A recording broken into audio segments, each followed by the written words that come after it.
Are you ready to take control of your physical, emotional, spiritual, professional, and financial health? Are you ready to experience great success in your life? Each week, join Dr. Diane A. Thompson and her guests for tools and strategies to help you take control of your health and inspire you to live your best life. Now here is your host, Dr. Diane A. Thompson. Welcome to Health Talk with Dr. Diane, MD. This is the show that is designed to inform and inspire you to a healthier lifestyle. I am your host, Diane A. Thompson, MD, and as always, it is my pleasure spending time with you on this broadcast with a goal that something you learn may take your health and your life to a higher level. Now, if you were with us last week, and if you were not, shame on you. You can go back to the archives and take a listen. But my guest for part one, and she's here again today for part two, is Ms. Ivett Jackson. And what an inspirational story. What an inspirational woman she is. Ivett Jackson, as I said to you last week, she is a living lesson with the idea that it's not how you start, it's how you finish. And as I told you last week, she grew up in poverty in Jamaica, was sexually molested as a child, experienced abuse in her marriage, had a near-death experience, and was diagnosed with breast cancer. And when we showed that, she went from that, she did not let those experiences define her, and she's moved on today to where she is an actor, a very successful actor. She's a model. She's an author. She is just amazing, really amazing. And you need to pick up her book. It's called The Journey, A Warrior's Resilient Spirit. And, of course, we'll also talk about her film. She is an award-winning producer. She's a producer of an award-winning film, which is called Forgiveness, Lessons of Life 101. So we'll talk a little bit more about that today. So, Ivett, welcome back. Thank you, Dr. Diane. All right. So, we left off last week, and we were talking about your marriage that it's quite, I chuckle, but I know that there are other women out there who are going through this. So you had gone through figuring out that you were molested. You figured that out later in life. You moved on from there. You talked about your brush with death, and you walked away really being protected by God. You talked about your deep sense of spirituality and your deep Christian beliefs.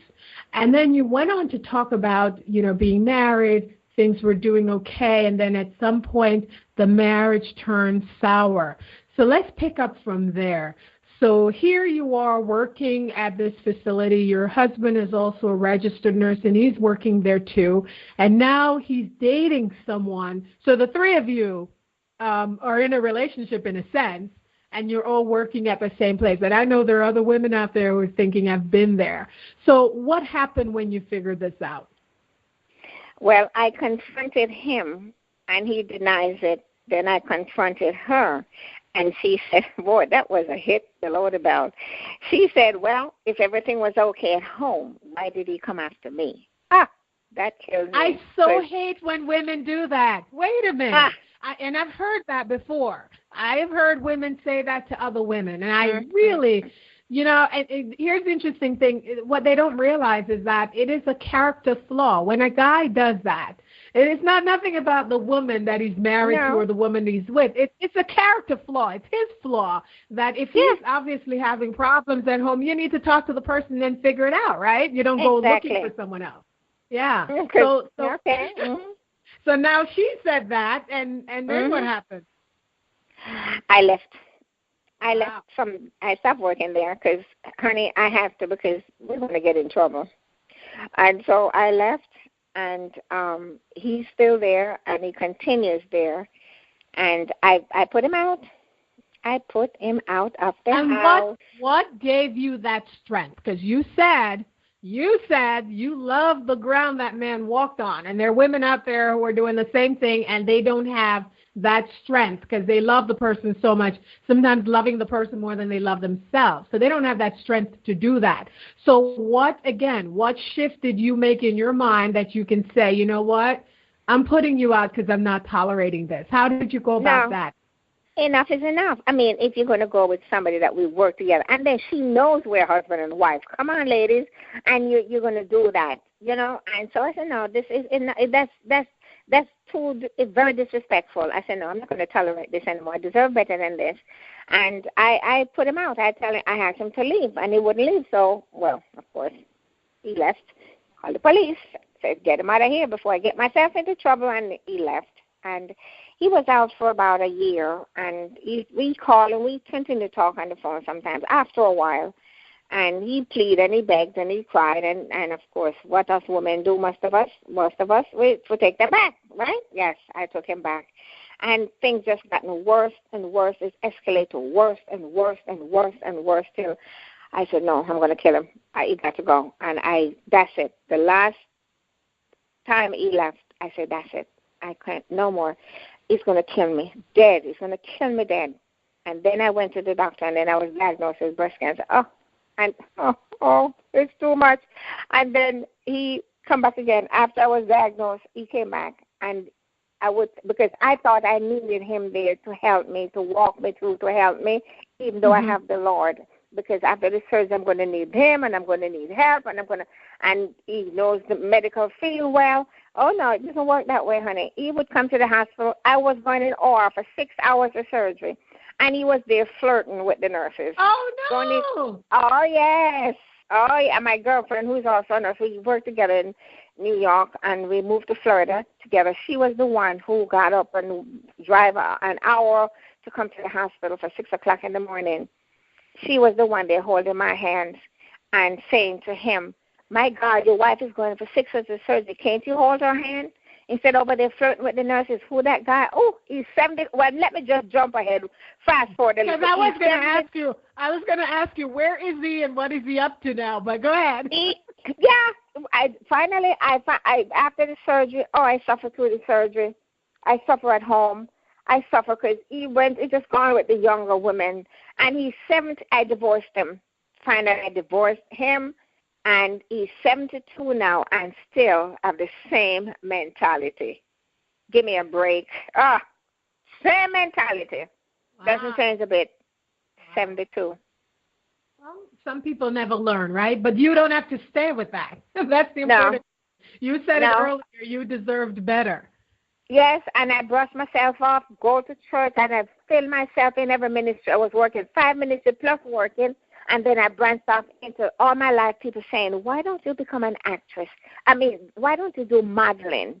I said, no. And so finally I got the yellow page one day. I said, I'm going to do modeling. I've heard this all my life. Wait. So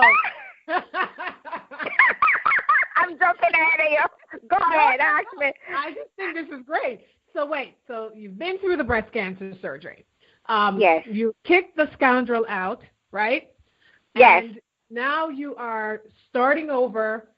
Were you still working as a registered nurse at the time? So after surgery, did you go back to work as a registered nurse? I went back to work, yes. I do home health. I have a beautiful little patient. I work with her until she went away to Georgia.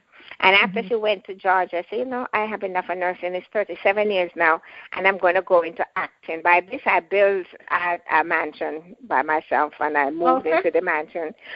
Yes, you ladies out there. Yeah, go ahead, say it. You ladies out there, you don't need a man to define you, and you don't need a man to take care of you. No disrespect to the real men, them. But you can go and work, and you can make it yourself. You just have to plan your plan and work your plan. Set your goal, focus, and you go do it. You don't need anyone to do it for you or give it to you. What you need, what we women need from a real man is the respect, the relationship, the communication, and the love. We don't need them. For me, I don't need a man for his money or his stuff that he have. I need a man, companionship, respect, where we grow old together. Because if you think I'm old, you have another thing coming. You should see me. In 2 months, I'll be 62. Child, I look like 42. Isn't that true, Dr. Diane? Yes, you do. She looks fabulous. I was going to ask you, what is it over there that you're doing so you can share with the rest of us? Exactly what we're doing now. Exactly what we're doing now, talking and laugh at yourself in the mirror. If you don't have anything to laugh about, look in the mirror and laugh at yourself every day. Exactly what we're doing is like keep me this young, and of course, the grace of God. And I take care of myself. I never live a night life. I didn't bleach out myself at night and look. No, I didn't do that. I live a ladylike life. So that's why I look why I look like this at this age. So I built me a mansion, and I went in the Yellow Page, and I said I'm going to stop nursing. I'm going to go into modeling. I found an agent. So I know that you said people suggested to you that you should become an actor. Was this something in the back of your mind for years and years and years? Really? So someone said this to you, and you decided, I'm going to do this thing. All my life, people would ask me, are you a model? They would ask me that question. And I said, no, I don't want to be a model. And so at 56 or 57, I look in the Yellow Page, and I say, I'm going to be a model. I'm going to do modeling. Because if all my life, every single day, somebody says something about my skin, my features, everything. And so I said, I'm going to do it. Everybody can't be wrong. And I went, and I look in the Yellow Page, and I registered with an agent, and I start working as a model. I did. So you just called. Wait a minute, because I know there's somebody out there taking notes. Yes, I just called the agent. Yes. Call the agent. You say, hey, I've never modeled before. Never. But I'm interested in being a model, and they said what to you? Because I'm imagining that some agent is going to say, lady, hang up the phone. But no, what did they say to you? Okay, she said to me, where you live? I said, in West Palm Beach, and they're in Fort Lauderdale. And they said to me, we're coming to West Palm Beach to do a casting. Do you know where this and this such a hotel is? I said, I don't know. Give me the directions. And I found it. I found it, and I wore a long white dress. And, girl, when I went to the hotel and going down to where they are, and I'm walking down there, everybody head turned. I said, okay, I know I got this. All head turned. Yes. My son. How old were you? How old 57. Were you? Look at this. So, if you're out there listening. I was 57. Yes, I was 57. Hold on. Don't go any further. Let's take a short break. This is our last commercial break, and we're going to come back. You're going to tell us you walked in at 57 in your long white dress, and what happened? Because like I've told people, you are in that Rite Aid commercial. Everywhere I go, I see you, and I'm like, there's Ivett. So you're going to tell us what happened, because I'm telling you, a lot of people are finding this hard to believe, because I just imagined if you pick up the phone and you say, I want to become a model, I've never done it before, that someone is going to say, lady, hang up the phone, right? But that's not what happened. So we're going to take a short break. Do not go anywhere, because you're going to hear the rest of this amazing story, all right? We'll be right back. You're listening to Health Talk with Dr. Diane, MD, sponsored by FMG Radio. Please visit Dr. Diane and browse her past shows and guest bios at fmgradio.com/Dr. Diane, MD. That's DRDIANE, MD. All right, welcome back. And if you are just joining us, you missed out on the first part of this amazing story, but of course, it's in the archives, so just search my archives for the rest of the interview. I'm talking with Miss Ivett Jackson, and she is such an inspirational and fabulous woman, and yes, she looks great, and I'll make sure there are pictures of her on my Facebook page at facebook.com/Dr. Diane A. Thompson, so you see what I'm talking about. And this woman has talked about coming from really tough life experiences. And I really wanted to highlight her story because I know that there are others of you who are going through different things that you feel these things are keeping you down and you haven't figured out how to get out of it. And I wanted to show, there is a Chinese saying that goes, fall down 7 times, get up 8. And this woman is showing us that this is it. You fall down. It doesn't matter how many times you fall down, as long as you get up one more time. That's the important thing. So Ivett was telling us now, she's been through all these things. went through molestation as a child, grew up in poverty, was in an abusive marriage, was able to step away from that marriage, even though she loved this man.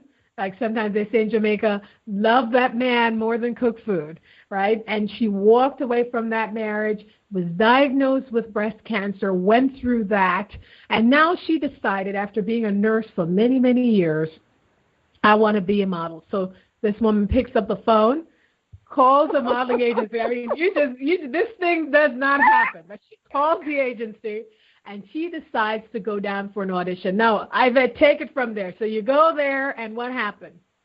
And I walked in my white dress and all head turned, and I said, boy, I got this. And so I registered, and then she told me what day and what time to come to Fort Lauderdale to do a photo shoot. And she sent me and burn notice. So I did burn notice for 4 years. There's a series they had here in Florida. I did burn notice for 4 years. I did Farlanders. I did Daddy's Girlfriend. I did the Glades. I did, oh, God, I don't remember the name of it. But so the many greatest movies one. Because of one phone call. Because you decided to take action. Hello? Yes. Because you decided to take action. This is amazing, right? Right? So yes. Here you are living your dream. And how did you end up in that the Rite Aid commercial that I see everywhere? An agent called me and said, Ivett, they're looking for your features, everything you have, they're looking for. And it's a lot of us. It's like 350 of us went on the casting. And they choose 3 out of that casting. And I went back to the recall. The recall was about 150. And out of the 150, they chose 3. And I was the first one they picked because I kill it. Glory to God. Yes. Yes. And then they came. After we did that, the agent said, get all my information sent to them. And she gave me the date and the studio where we're going to do the shoot. We did like a 14-hour shoot. And I went, the 3 of us went. And we did the 14-hour shoot. And when I was sitting in the lobby doing my paperwork, somebody walked in and said, this got to be Ivett. So I hold my head up and I said, and who is saying that? He said, I am the director for the Rite Aid, just flew in from Connecticut. And as I see your picture, out of the hundreds and thousands of pictures, you were the first one I picked. Oh, my God, hallelujah, Jesus. And we went on and we did 40, he said, David is his name. He said, Ivett, of all the years I'm at Rite Aid, this is the best photo shoot I ever have. Because why? It's me and this lady, a young girl, she played my daughter, Sweepy from Africa, and a man, he played my husband. So it's a family scene. And we get along like we had known each other from childhood, the relationship, the connection, the click, the personality, the attitude. We kill it. We nail it, Dr. Diane. And it's been running for this year 5 years now. That it's a print photo shoot. That's what they call it, a print photo shoot. And it is distributed in 42 states. It's distributed in 42 states. And if you look at my page, you see all of my Facebook friends. They said, is that you, Ivett? And I told them, no. He said, who is it? I said, my twin sister. He said, Ivett, you're lying to me. They took a picture from all over the United States and they would put it on my Facebook. Ivett, that's you. It's true because I've been to many different states and I see the picture and I say, there goes Ivett. So that's great. And with acting, Ivett, did you actually go to acting school or did you just stepped out there and did it? I did. Our top casting agent here in Florida is Lori Weinman. So I went to her. She's a great. Oh, she's nominated for everything. And I went to her. I took 2 weekend classes with her. That's all the acting school I went to. 2 weekend classes I did with Lori Weinman. And she said to me, Ivett, I know you're in this just for fun, to change your life, and it's just for fun. But you have the face and the hair and the skin, the face, the bone structure and your personality is going to take you places that you never dreamed of, even though you're in it just for fun. Man, I booked 5 commercials, and they love it so much that they favor me and pay me an extra $1,000 to put me on their website. I've never seen none of the commercials. Everybody's seen them because I don't bother to watch to see me. It's the truth. Then an agent called me, and Adam Sandler came to town. This is the one. Adam Sandler came to town from California, and he did a casting. It's like 6,400 and something people at the casting because it's like a whole 4-day weekend, every day straight. And when I walk in the building, and a man look at me, and he said to me, "You're booked." I said, "Booked for what?" He said, "Why are you here?" I said, "The casting for Jack and Jill Adam Sandler movie." He said, "Well, you're booked." So I look at him like he's crazy. He said, "I'm not crazy," because I didn't say it, but I give that look. He said, "I am one of the casting director from California, and you are booked." I said, "But I didn't do no paperwork." He said, "You are booked." He said, "Go do your paperwork." I said, "You'll never find that picture out of all the." He said, "Don't worry. I'll find you because there's nothing in the face come through this door like yours." And, honey, I went, and the casting was about 100. Out of the 6,400 something, they only choose 150. And I was the first one booked out of the the 600 and something. And we went on the Law of the Seas, and we had a blast on the Law of the Seas because it never sailed. It was a new ship. And we occupied the whole ship, and it was a riot on that ship. Let me tell you, I had the time of my life. And of the 150, I am the only one that they shift off to California with them to wrap up the film. The only one. 7 of them voted. That is wonderful. Wonderful. 7 of them voted, and they said, "Ivett, you have a." She said, Adam put his arms around me and hugged me one day, and I said, "Uh-oh," because they say to us, if you do anything wrong or want to take a picture with the stars or anything, we're going to kick you off the ship. And when he came and hugged me, I said, "Uh-oh, I'm going to get kicked off the ship." He said, "You see that personality? That's what's keeping you on that ship." He said, "When we're," yes, he said, "when we're tired. It's tired. We work hours. They're tired, and the stress on them." You know, he said, "All I have to do is look for you, and you're not hard to find because you're the only one with the beautiful platinum silver hair. And every time we look to see, there you are with that big smile. You made her a day, and you're the last one going to get kicked off of this ship." That's what wonderful. Adam Sandler told So that smile and personality took you a long way. Straight to California to wrap the film up with Adam and Al Pacino and Katie Holmes. Mm-hmm. God is good. Amazing story. What an amazing story. Now, Ivett, your book is called The Journey, A Warrior's Resilient Spirit. Why did you write that book? Why? Mm-hmm. Oh, when I remember about the molestation, because that's my second book, when I remember everything, that's when I said I got to write this because I thought I was the only one in Jamaica that it happens to find out, well, you know this story. Huh? Yes. And so I started to write that book because of that reason, and I gave away hundreds, because I wrote it to give away, not to sell. What was the lesson you wanted your readers to take from it? I want them to know that what happened to them does not define them. I want them to know that what happens to them does not define them. And I want to put it out there. If they walk away with nothing else from this interview, I think they will walk away with a lot because you're so right. When you've gone through stuff, you tend to let that thing define you. And if you can take Ivett's advice and know that it should not define you, it will take you a long, long way. So yes, you then tell us a little about your film, Ivett. This is amazing. The film is Forgiveness, Lessons of Life 101, and it's inspired by my book. It's a true story. And, you know, it's such a long story, this story. Anyhow, we did the film, and it's become an award-winning film. We won the People's Choice Award. And then I entered the largest black film last year it became 2012. It became 2013. It won the award. And then I entered the 2014 San Diego, the largest black film festival in the United States. I entered, and my film was selected. I'm the writer and the creative director and everything for the book, for the film, but it was produced by Paulette King. Paulette King produced it. I produced my single, the CD. I produced that, but Paulette King produced my film. And she's also a Jamaican, mighty woman. And so the film, I entered the San Diego Film Festival, and the director, Diane, loved the film so much, she's supposed to email you and let you know it's been accepted.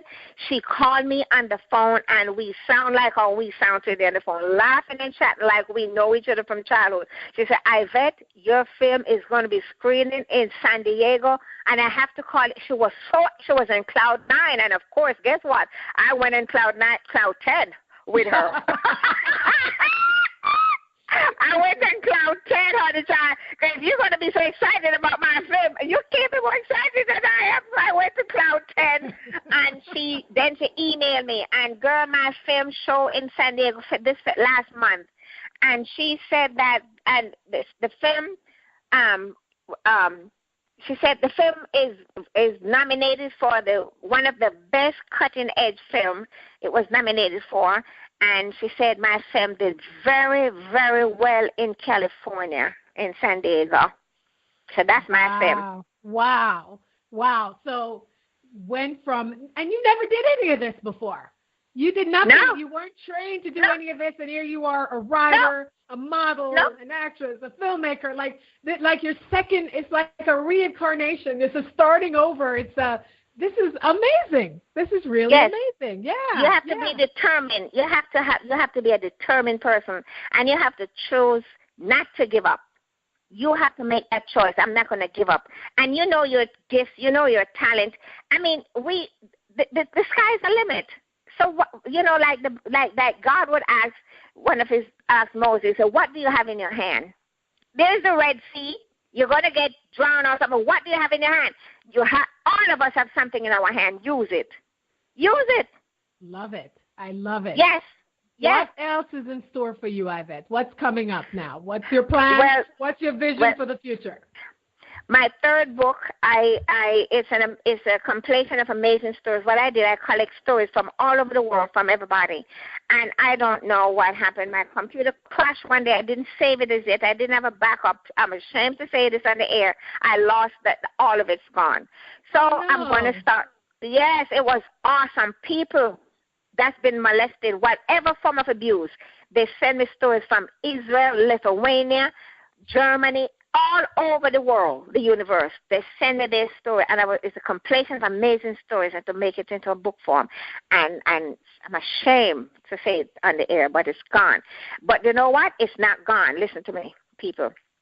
Writing is healing. They had a chance because there's people who never tell nobody anything. They tell me, and they have a chance to write out their pain, their hurt, and their anger. And some people told me, I wrote it, but I can't send it. I said, well, put it under your mattress or burn it. But at least they said to me it was a healing process when they wrote it, because many times they can't pass go over this hump. The part when I was writing my first book, the hardest part was for me to write, my stepfather raped me. I couldn't pass it. Rage, anger, tears. I could rip the book up and start over again because I couldn't pass that part. But the day when I passed it, I said, thank you, Jesus, I'm healed. The minute you can pass that hump and write that particular thing, whatever it is, your healing process started. And you had asked me a question, did I go for counseling? Yes, I went for counseling. I believe in counseling. Because sometimes it's one word. Yes, I went to my pastor. And sometimes it's one word that person give you, and that one word take you through. One word that you never thought of.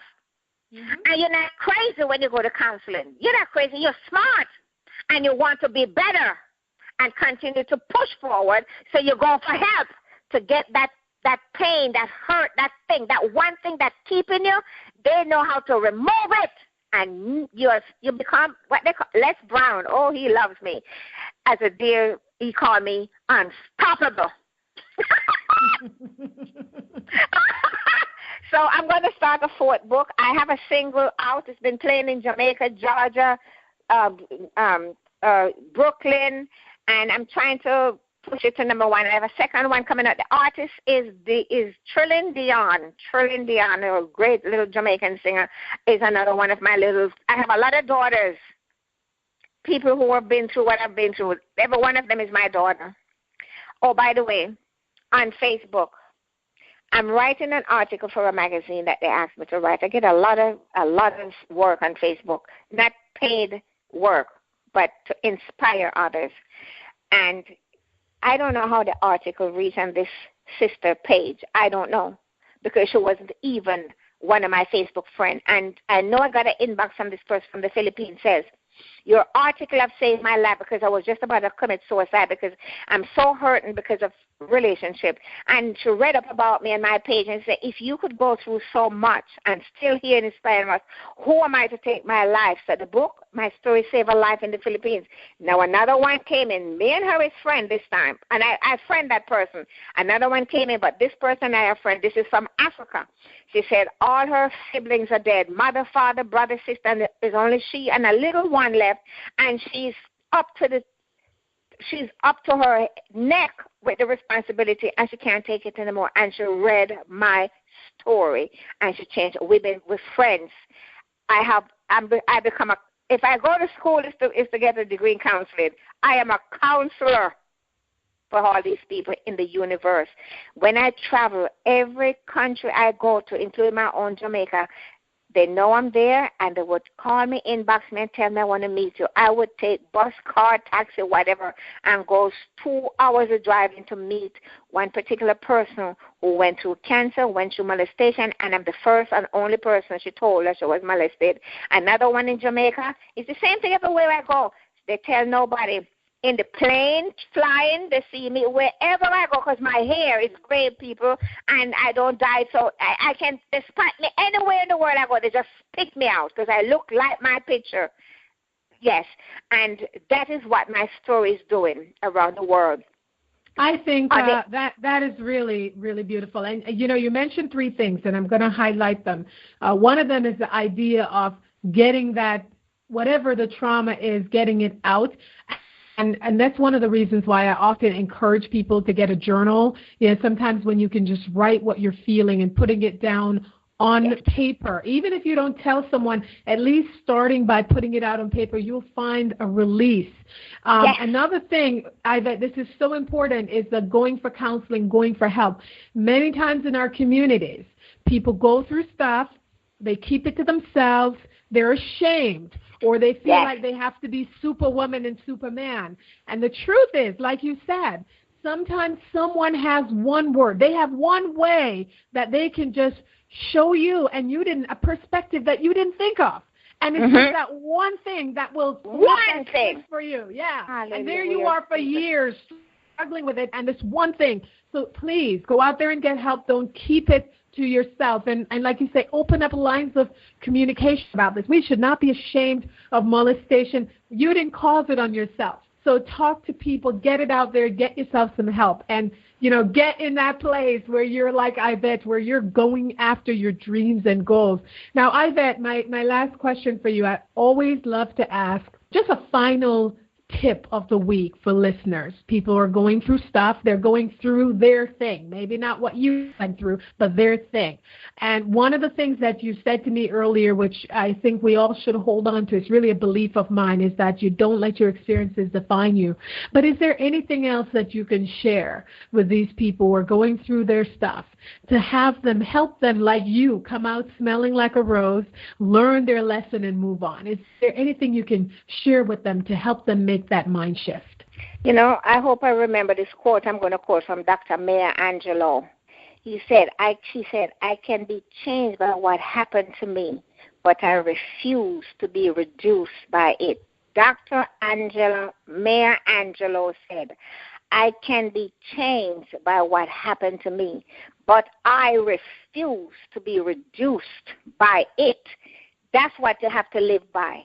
What happened to you does not define you. It's not your fault. Don't be ashamed. Don't spend the rest of your life guilty. And you must pick yourself up and you must move on. Excellent.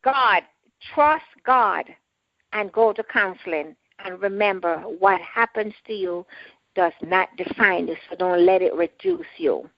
Great advice, Ivett. Remind our listeners of the names of your books.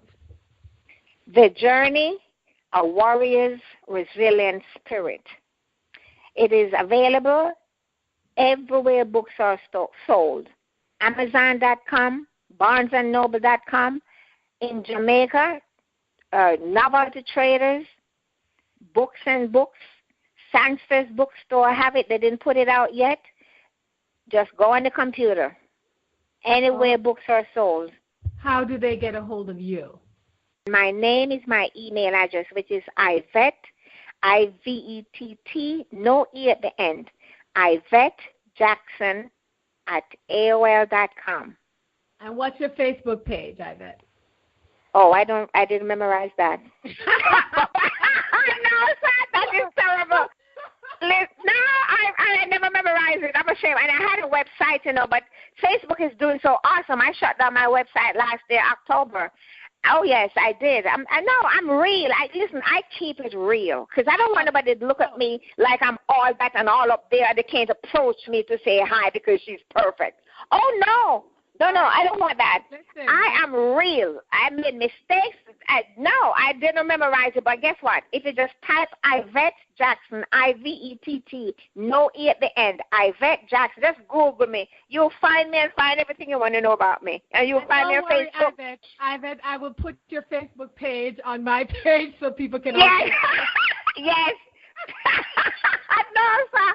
This terrible, but listen, you got to keep it real. It's actually great. It shows that you're human and you're real, and I love that. I really do. Absolutely, yes. All right. And hey, I'm going to ask you before I broadcast this, you can let me know again. Just contact me and let me know if you really want me to put your phone number out there. But I think that's very given and kind of you. I don't know. Oh, no. Well, I think you don't want it out there, so maybe I shouldn't. But you can contact me on Facebook. Google me, Ivett Jackson. I would do it for myself. That's all I'm saying. So okay,